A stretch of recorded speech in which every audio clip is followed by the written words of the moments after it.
इस 5 मिनट की वीडियो में मैं आपको चतुर्भुज का एक ऐसा कंसेप्ट समझाऊंगा और उस पर बेस सवाल भी करवा दूंगा जो गणित पढ़ने वाले हर एक विद्यार्थी को सीखना चाहिए जो किसी भी एग्जाम की तैयारी कर रहा है।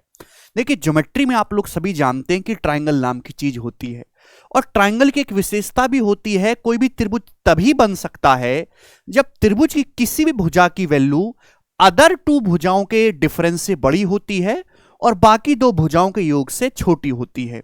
त्रिभुज की प्रत्येक भुजा का जो मान है वो बाकी जो दो भुजाएं बची उनके अंतर से हमेशा बड़ा होगा और उनके योग से हमेशा छोटा होगा। क्लियर है? जैसे कि ए का जो मान है, बी और सी दो भुजाएं बची उनके डिफरेंस से बड़ा होगा, उनके सम से छोटा होगा।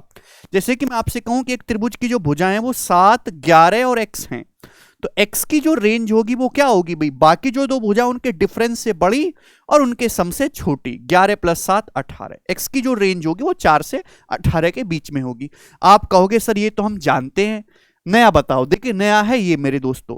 ऐसी प्रॉपर्टी चतुर्भुज में भी होती है जो आपने नहीं जानी है, लेकिन उस पर 2 सवाल लेटेस्ट आए हैं। Any side of a quadrilateral is always less than sum of all other sides.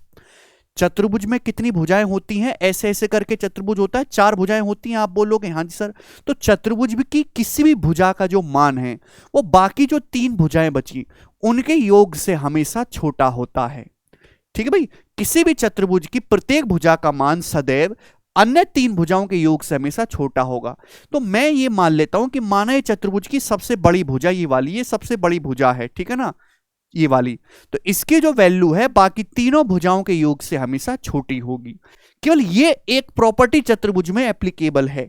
अब इस पे बेस सवाल ये देखो कि एक चतुर्भुज की सभी 4 भुजाएं क्रम से 6, 9, 20 और x हैं।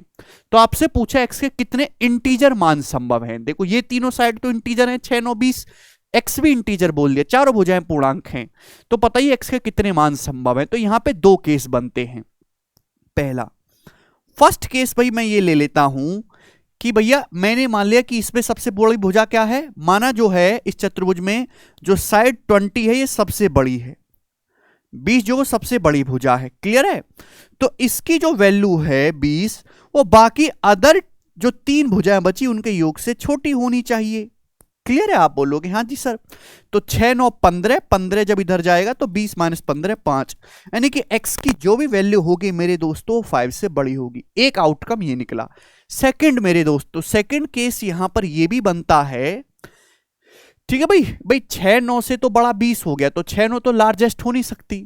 अगर मैं मानता हूं कि इस चतुर्भुज में सबसे बड़ी जो भुजा है मेरे दोस्तों वो x है, माना x सबसे बड़ी भुजा है, तो x का जो मान होगा मेरे प्यारे भाई वो बाकी जो 3 भुजा बची 6, 9 और 20 उनके योग से हमेशा छोटा होना चाहिए। तो x जो है वो लेस होगा, 6, 9, 15 और 20 35। यानी कि मुझे x की मोटा मोटी रेंज पता चल गई कि x 5 से बड़ा होगा लेकिन x 35 से छोटा होगा। और x की इंटीजर वैल्यू लेनी है, तो x के कितने मान पॉसिबल है? 5 से जस्ट बड़ा इंटीजर 6, 6 के बाद x का मान 7 भी हो सकता है, 8 भी हो सकता है, 9 भी हो सकता है, और x की वैल्यू 35 से छोटी होनी चाहिए। 35 से जस्ट छोटा इंटीजर आएगा 34, 34 मेरे प्यारे भाई। अब यहां पे कई प्रकार के क्वेश्चन बन सकते हैं। बोलेगा कि एक चतुर्भुज की 3 भुजाएं 6, 9, 20 है, चौथी भुजा इंटीजर है, बताओ उसकी चौथी भुजा x की मिनिमम वैल्यू क्या होगी? तो x का न्यूनतम मान 6 होगा इंटीजर में, x का मैक्सिमम पूर्णांक मान क्या होगा? 34 होगा। इसमें पूछा है x के कितने पूर्णांक मान संभव है। तो 6 से लेके 34 तक कितनी वैल्यू है भाई? ये लगातार गिनती तो है, तो 34 में से 6 घटाएंगे 28, 28 से एक ज्यादा 29 है मेरे दोस्तों। 6 से लेके 34 तक आप गिनती काउंट करेंगे तो 29 गिनती आएंगी। लगातार गिनती काउंट करनी हो तो लास्ट में से पहला घटाओ और एक ऐड कर दो, यानी कि 29। x के 29 पूर्णांक मान पॉसिबल है, बी ऑप्शन इसका आंसर होगा। यह भी पूछा जा सकता है कि एक चतुर्भुज की भुजाएं, चारों भुजाएं 6, 9, 20 और x है, जहां x पूर्णांक है, बताइए ऐसे कितने अलग अलग चतुर्भुज संभव है, कितने क्वाड्रिलेटरल बनाए जा सकते हैं। तो x के अगर 29 मान निकल के आए हैं तो 29 अलग अलग क्वाड्रिलेटरल या फिर चतुर्भुज बनाए जा सकते हैं। 29 इस सवाल का करेक्ट आंसर होगा। तो हर एक आउटकम को मैंने आपको यहां पे बड़ी डिटेल और बारीकी से समझा दिया। मुझे उम्मीद है कि इसके बाद किसी बच्चे को कोई डाउट नहीं रहा होगा। ठीक है जी। एक सवाल मैं आपको प्रैक्टिस के लिए और दूंगा, इस वीडियो के कमेंट में आप मुझे करके बताइए सभी लोग। धन्यवाद।